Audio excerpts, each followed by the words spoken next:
Good morning my dear students. Hindi साहित्य जगत में आपका स्वागत है। आज हम वटवृक्ष पुस्तक में संकलित पाठ 8 करुणा की विजय का अध्ययन करेंगे। इसके लेखक जयशंकर प्रसाद हैं। इस पाठ में बताया गया है कि पारिवारिक उत्तरदायित्व यानी कि पारिवारिक जिम्मेदारियां बच्चों से उनका बचपन छीनकर उन्हें प्रौढ़ बना देते हैं, अर्थात बूढ़ा बना देते हैं। दो अनाथ बच्चों पर केंद्रित कहानी में निर्धन अर्थात गरीब किशोर बालक मोहन अपनी 3 वर्षीय बहन रामकली की परवरिश का प्रयास तो करता है, पर उसकी मृत्यु से आत्मग्लानि में भरकर स्वयं के लिए मृत्यु दंड की मांग करता है। न्यायाधीश मीन्स जज की नज़र में मोहन निर्दोष है।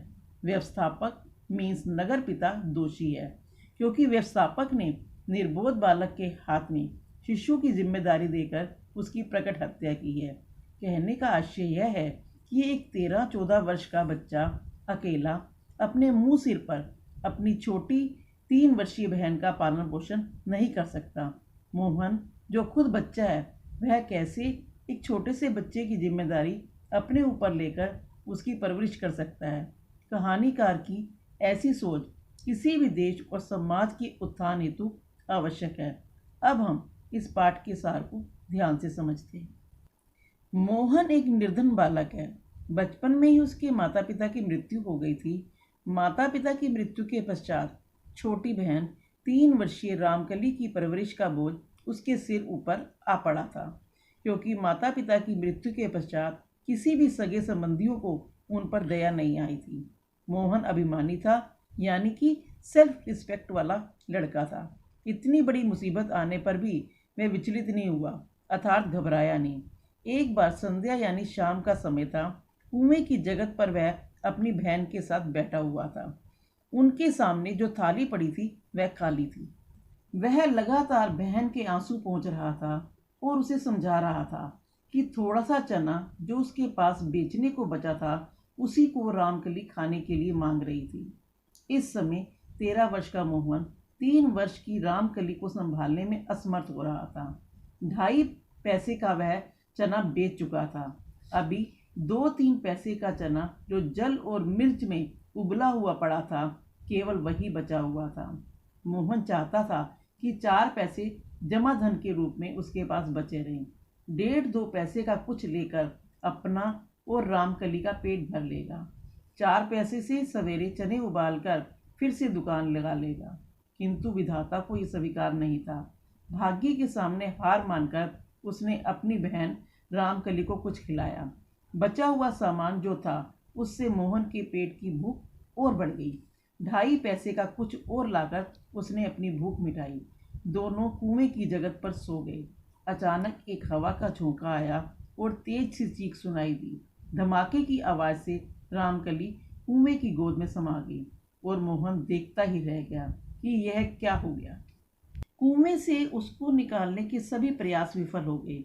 मोहन अपने आप को अपनी बहन का हत्यारा मानने लगा कि मैंने ही अपनी बहन की हत्या की है। न्यायाधीश के सामने जाकर अपने लिए मृत्यु दंड की मांग करने लगा। तब न्यायाधीश ने कहा कि हे निर्बोध बालक, यदि तुमने हत्या की भी हो तो भी तुम हत्यारे नहीं हो सकते।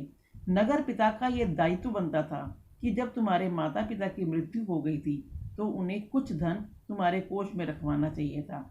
एक 13 वर्ष का बच्चा जो अपने आप को नहीं संभाल सकता, वह बिना पैसों के कैसे 3 वर्षीय बहन की जिम्मेदारी संभाल सकता है। एक असहाय, निर्धन, निर्बोध बालक के हाथ एक शिशु की जिम्मेदारी का भार रख देना स्वयं में प्रकट शिशु हत्या है। इसलिए तुम अपराधी नहीं हो। अपराधी तो वह व्यवस्थापक अर्थात नगर पिता है, जिसने तुम पर अपनी बहन की परवरिश का बोझ डाल दिया, जिसने यह तक नहीं सोचा कि किस प्रकार से बिना पैसों के वह अपना और अपनी बहन का पेट भरेगा। इस कहानी को लिखने के पीछे लेखक का यह उद्देश्य है कि अबोध बच्चों के प्रति देश और सरकार को अपने कर्तव्यों का निर्वाह करना चाहिए। बाल श्रम का विरोध करना चाहिए। अनाथ और गरीब बच्चों की मदद करनी चाहिए। जो आज हमें बाल श्रम के रूप में बच्चे चाय की दुकानों पर, खोमचे वाली दुकानों पर काम करते दिखाई देते हैं, उन पर रोकथाम लगानी चाहिए। 14 वर्ष से कम उम्र के बच्चों को बाल श्रम पर नहीं लगाना चाहिए। इस पाठ को पढ़कर हमें यह बात समझ में आती है। बच्चों, आपने ये पाठ अब अच्छे से समझ लिया होगा। अब हम इस पर आधारित कुछ सामान्य प्रश्न करते हैं। पहला प्रश्न है, मोहन कौन था? उत्तर, मोहन एक निर्धन बालक था। प्रश्न नंबर 2, रामकली कितने वर्ष की थी? उत्तर, रामकली 3 वर्ष की थी। प्रश्न नंबर 3, रामकली कहाँ अर्थात किसमें गिर गई? रामकली कुएं में गिर गई। प्रश्न नंबर 4, मोहन कितने पैसे का सामान बेच चुका था? मोहन 2.5 पैसे के चने बेच चुका था। प्रश्न नंबर 5, दरिद्रता का झगड़ा किसके साथ चल रहा था? दरिद्रता का झगड़ा करुणा के साथ चल रहा था।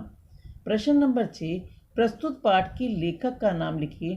प्रस्तुत पाठ के लेखक का नाम जयशंकर प्रसाद है। अब हम मौखिक अभिव्यक्ति करते हैं। पहला प्रश्न है, मोहन कौन था? उत्तर, मोहन एक निर्धन बालक था। प्रश्न नंबर 2, मोहन विचलित क्यों हुआ? मोहन इसलिए विचलित हुआ क्योंकि उसके पास 2-3 पैसों का ही चना बचा हुआ था तथा उसकी छोटी बहन रामकली भूख के लिए रट लगाई हुई थी। प्रश्न नंबर 3, मोहन ने मृत्युदंड क्यों मांगा? मोहन ने इसलिए मृत्युदंड मांगा क्योंकि उसने न्यायाधीश से अपनी बहन रामकली को मारने की बात की थी। अब हम लिखित अभिव्यक्ति का पहला प्रश्न करते हैं। प्रश्नों के उत्तर सही विकल्प चुनकर दीजिए। पहला प्रश्न है, रामकली क्या मांग रही थी? रामकली थोड़ा सा चना मांग रही थी। दूसरा प्रश्न, मोहन और रामकली कहाँ सो गए? मोहन और रामकली कुएं की जगत पर यानी चबूतरे पर सो गए। कहानी में किसकी जीत हुई? कहानी में करुणा की जीत हुई। अब न्याय शब्द का सही वर्ण विच्छेद कौन सा है? न्याय शब्द का सही वर्ण विच्छेद ये स भाग है।